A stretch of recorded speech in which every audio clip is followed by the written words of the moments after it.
Hello everyone. बहुत बहुत स्वागत है आपका हमारे चैनल लाइब्रेरियन अड्डा पर।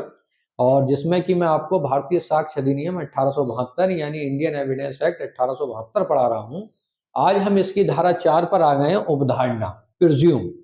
उपधारणा क्या होती है? तो उपधारणा ये होती है कि न्यायालय किसी तथ्य को साबित मान लेता है, वो उपधारणा कहलाती है। लेकिन उसको ना साबित करने के लिए या उस तथ्य का खंडन करने के लिए साक्ष्य दिया जा सकता है। तो इसीलिए प्रिज्यूम को 3 खंडों में बांटा गया है एविडेंस एक्ट में। पहले, उपधारणा कर सकेगा। सेकंड, उपधारणा करेगा, may presume, shall presume. Third, निश्चयात्मक सबूत, कंक्लूसिव प्रूफ। अब हम एक एक करके इनको समझते हैं। पहले, उपधारणा कर सकेगा। तो उपधारणा कर सकेगा क्या होता है? ये सदैव खंडनीय होती है। ये होता है कि जहां कहीं इस अधिनियम में यह उपबंधित है कि न्यायालय किसी तथ्य की उपधारणा कर सकेगा, वहां न्यायालय या तो ऐसे तथ्य को साबित हुआ मान सकेगा, या यदि और जब तक वह नासाबित नहीं किया जाता है उसके सबूत की मांग कर सकता है। यानी यहां पर न्यायालय सबूत की मांग भी कर सकता है और उपधारणा भी कर सकता है। जैसे इसका बहुत ये जो धाराएं हैं एविडेंस एक्ट की, इनमें ये कहा गया है कि न्यायालय कब उपधारणा कर सकता है या सबूत भी मांग सकता है। 86 है, 87 है, 88 है, 90 है, 114 और 118। 114 का इसमें उदाहरण हम लेते हैं। जैसे मान लीजिए ए ने एक एफआईआर कराई कि उसका मोबाइल गुम हो गया है, चोरी हो गया है या खो गया है, और मोबाइल बी के पास पाया जाता है। ठीक, तो न्यायालय के पास दो ऑप्शन है।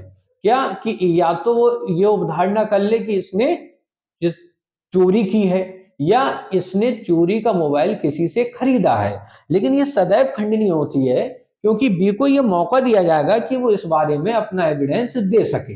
ये जैसे आपने देखा होगा, चोरी का मोबाइल ले रहे हैं, आजकल बाइक बहुत उठती हैं। किसी व्यक्ति ने बाइक खरीद ली, अब नहीं पता उसको चोरी का है, या तो ये हो सकता है या उसको पता है चोरी का है, तो वो इसका एविडेंस न्यायालय में देगा। लेकिन न्यायालय क्या अवधारणा कर सकता है कि या तो इसने चोरी की समझ के बाइक खरीदी है, या इसने खुद ही बाइक चुराई है। यानी ये सदैव खंडनीय होती है। सेकंड पे आते हैं, उपधारणा करेगा सेल्फ प्रिज्यूम। यहां ये माना जाता है कि न्यायालय हमेशा उपधारणा करेगा, जबकि कि उसका खंडन नहीं किया जा सकता। यहां पर न्यायालय के लिए जो धाराएं हैं, वहां उपधारणा करना आवश्यक है। धारा 79, 80, 81, 83, 85, 89, 104, 105, 108, 112। यहाँ 108 का बहुत अच्छा उदाहरण है। अगर किसी व्यक्ति के बारे में 7 वर्ष से उसके जीवित होने का वो जीवित होने के बारे में कोई सबूत नहीं है, जैसे ना वो अपने माँ बाप से मिला, ना भाई बहनों से, ना बच्चों से, ना पत्नी से, ना मित्रों से, तो 7 वर्ष के बाद न्यायालय क्या अवधारणा करेगा कि ऐसा व्यक्ति मर चुका है। हाँ, अगर वो जीवित है तो उसका खंडन किया जा सकता है। ये अवधारणा होती है सेल्फ प्रिज्यूम, खंडनीय अवधारणा इसको बोलते हैं। अब थर्ड पे आते हैं हम, निश्चयात्मक सबूत, कंक्लूसिव प्रूफ। ये हमेशा खंडनीय होती है, इसका खंडन नहीं किया जा सकता। जब एक तथ्य साबित हो जाए फिर कोई मतलब नहीं है, यानी इसका खंडन नहीं किया जा सकता। जैसे इसका बहुत अच्छा उदाहरण है आईपीसी की सेक्शन 82, जिसमें बाल्य अवस्था का बचाव दिया गया है। अगर कोई 7 वर्ष से कम का बालक कोई अपराध भी कर देता है तो उसको आपराधिक दायित्व से मुक्ति मिल जाती है, यानी उसको ऊपर कोई क्रिमिनल लायबिलिटी नहीं है। क्यों? एक तथ्य साबित जब हो गया तो दूसरे की फिर कोई लायबिलिटी नहीं है, बस इतना साबित हो जाए कि बच्चा 7 वर्ष से कम का है। यहाँ कॉन्क्लूसिव प्रूफ।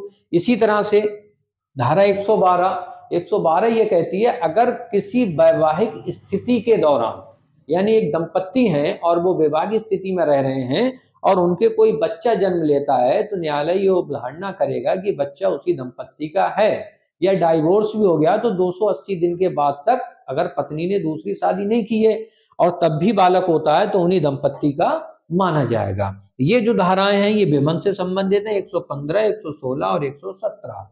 विबंध में यह है कि किसी समय किसी व्यक्ति ने कोई ऐसा तथ्य स्वीकार लिया, जैसे ए बी को ये कहता है ये भूमि मेरी है, बी उस भूमि को ये समझ के खरीद लेता है ये ए की है, और रियल में वो भूमि बात को ए को ही मिल जाती है, तब फिर इस बात का कोई सबूत नहीं देने दिया जाएगा कि ये भूमि ए की नहीं थी।